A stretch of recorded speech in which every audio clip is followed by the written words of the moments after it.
Good evening. Thank you for joining us. Imagine stepping off the plane to start your vacation, ready to relax in the sun, only to be handcuffed and whisked off to jail. That's exactly what happened to a couple from Michigan after authorities in Mexico say they tried to defraud their timeshare company. 23 days later and counting, their daughter is fighting for their freedom. Here's NightLine's Ashin Singh. It's been a total life-changing situation in every aspect. It was supposed to be paradise, a place where Lindsay Hull's parents owned a timeshare in Mexico to get away from it all. The timeshare didn't work out, but earlier this month, Christy and Paul Accusations went to Cancun, where they were met with chaos and confusion after Mexican authorities detained them upon arrival, escorting them through the airport. I don't understand how we're allowing these two innocent Americans to sit in a Mexican prison over a timeshare dispute. Do you think your parents have done anything wrong? No. The Accusations became members of Palace Resorts in 2021, a timeshare company which has resorts in Mexico and an office in Florida. But the timeshare company didn't allow them to use their time as promised, according to the Accusations attorney, John Manley. As I understand it, the package they bought gave them access to weeks of travel, right? And they were booking weeks of travel, and the resort would cancel. And, you're paying all this money to vacation, and then you can't use it. So they disputed the contract and reached out to their credit card company to dispute the charges. American Express found for the Accusations, found for Lindsay's parents, and refunded them over $100,000 of wrongful charges. The Palace company, formerly known as Palace Resort, denies the claims. On March 4th, the couple flew into Cancun from Michigan to stay at a different resort. Then they were arrested behind bars for 23 days now. The resort demanding the couple pay them more than twice what they were refunded.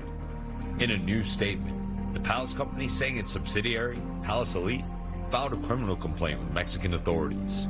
Mexican prosecutors reviewed the evidence and, following failed attempts to serve notice, obtained a court-approved arrest warrant. Interpol validated the case and issued a red notice, leading to the accused detention at Cancun Airport. There was a report to Interpol that Christy and Paul were wanted. And I think they did that because they wanted to say Interpol wanted him. No, Interpol didn't want him. Palace Resorts wanted him. And they worked with the prosecutor to get them arrested.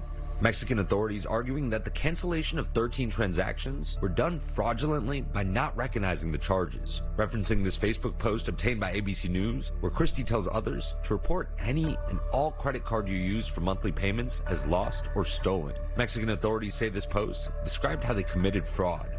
Typically, a timeshare is a vacation property where multiple owners share the same space at different times of the year. The promise is put out there that you can come back here every year, or you can come here one year and then trade someplace even nicer the next year. The pitch that's made to them is that one can save money by doing that, because instead of renting the vacation, they're buying it, they're owning it. What do you make of the charges that are brought by the Quintana Roo Attorney General's office?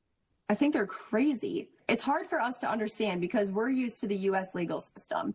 And for what this entire situation is, which is our parents are being held over a timeshare dispute, I don't even know how to connect those or make it make sense. I think they're being used as a pawn by Mexico.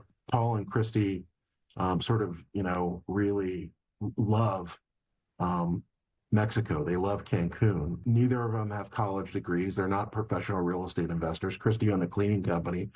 Paul was enlisted in the Navy and now is the chief engineer for the Michigan State Police. So they're working people. Manley began working with the Accusations almost a decade ago, after Lindsay and hundreds of others accused Michigan State University and USA Gymnastics doctor Larry Nassar of sexual assault. I was the lawyer for most of the national team gymnasts and Olympic gymnasts in the Nassar case, the civil case against Michigan State, against USA Gymnastics, against the U.S. Olympic Committee, and then later against the FBI. And Lindsay was a plaintiff in all those cases.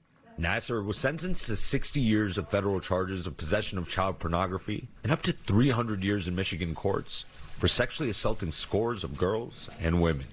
Lindsay has 2 young children now. She is allowed to call her mom for 5 minutes each day, but hasn't been able to talk to Paul. How hard is it being a new and young mother and knowing your mom's not there to help? Hard. I usually call her for and ask for advice. So many times during the day, my daughter wants to FaceTime with her Nana and Papa and talk to them. I obviously would give anything to be able to, obviously, for them to be let go and to be brought home safely, but even to just be able to freely text my mom again or call her again. The couple is being held at a state jail for up to 6 months. As of now, they have not been offered bail. Congressman Tom Barrett, who represents the district where the Accusations live, releasing a statement saying, "I've been in contact and will continue working with the White House, State Department, and law enforcement partners in Michigan to ensure this situation is resolved as urgently and safely as possible." We won't quit. We don't have an option at this point, but I think there's something to say for the progress that we've made